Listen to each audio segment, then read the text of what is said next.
Good morning, I am Josh and this is the Citystead.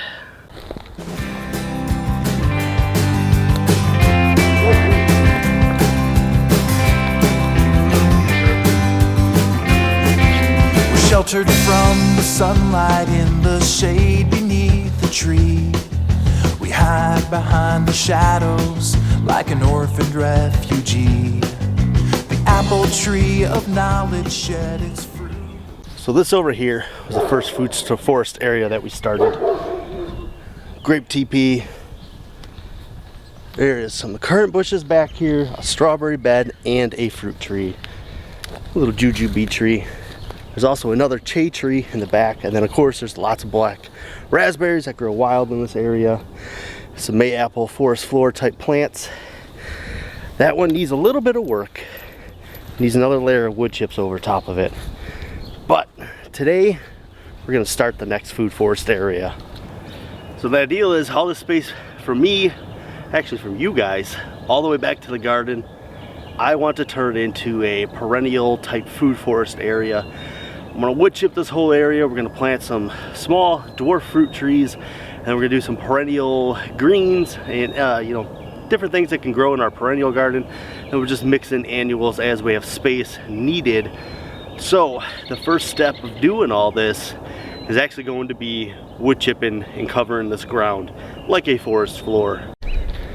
One of the biggest things when it comes to food forests is building a good foundation for your food forest. So I got cardboard, I'm gonna lay it all out here. Then we're gonna start layering wood chips as high as we can go, probably about 6 inches. And yeah, that's gonna be our first little step here. So I gotta go do that. I got a lot of wood chips out front still. After we did the garden area, we still had some. So we're gonna go ahead and give it a go and see how far we can get. I'm guessing we're only gonna get about this far from judging what I have and what I'm trying to do. Along the way, the injury is fading, but the hunger is here to stay until the day when there's no memory of what we used to be.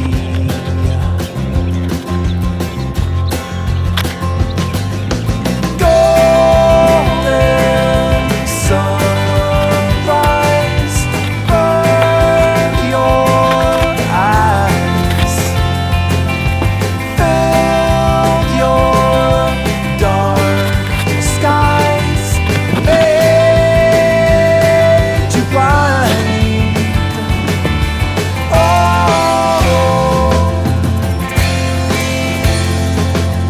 the heads all turn to darkness when the sun engulfs the sky. The brightness. It's not a bad start. Gotta go get the wood chips now. Blindly like there's nothing here to see. A slave to some philosophy will somehow make you free, and you will be so gladly handcuffed and lightened from above.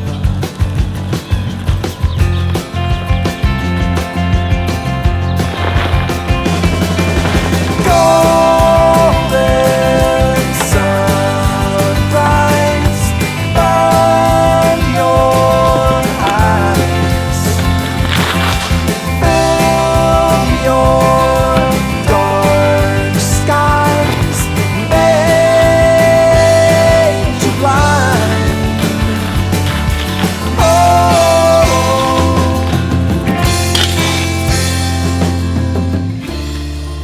with ignorance a virtue, question is a sin.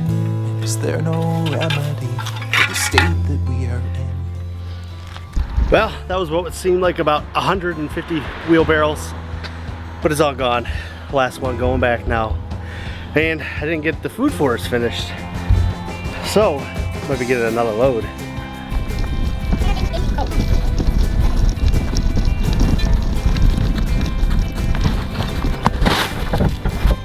Alright, so I moved all the wood chips back here as much as I had. I got about halfway, pretty much where I thought I was gonna get. I really want to be able to get over to here, where that strawberry bed is, but we'll need another load of wood chips for that. But we laid down our layer of cardboard, put a lot of wood chips over it. We're about 6 inches thick. That should be the really good base for beginning of the food forest. One thing I would say is it's probably better to do this in the fall, kind of give these things a whole season to sit and start decomposing and just really sit and melt into the ground a little bit more. I'm doing it when I have time available, so we're doing it right now. So I probably won't plant a ton in here this year. Might just wait till next year when we finish this thing out. That'll be the goal all summer, is to try to finish the rest of the food forest out. But this is a really good head start on it, and yeah, hopefully this becomes a really productive area and we can do some different things with it. I do have a couple trees that will end up back in this area when we get down to it, probably today or tomorrow.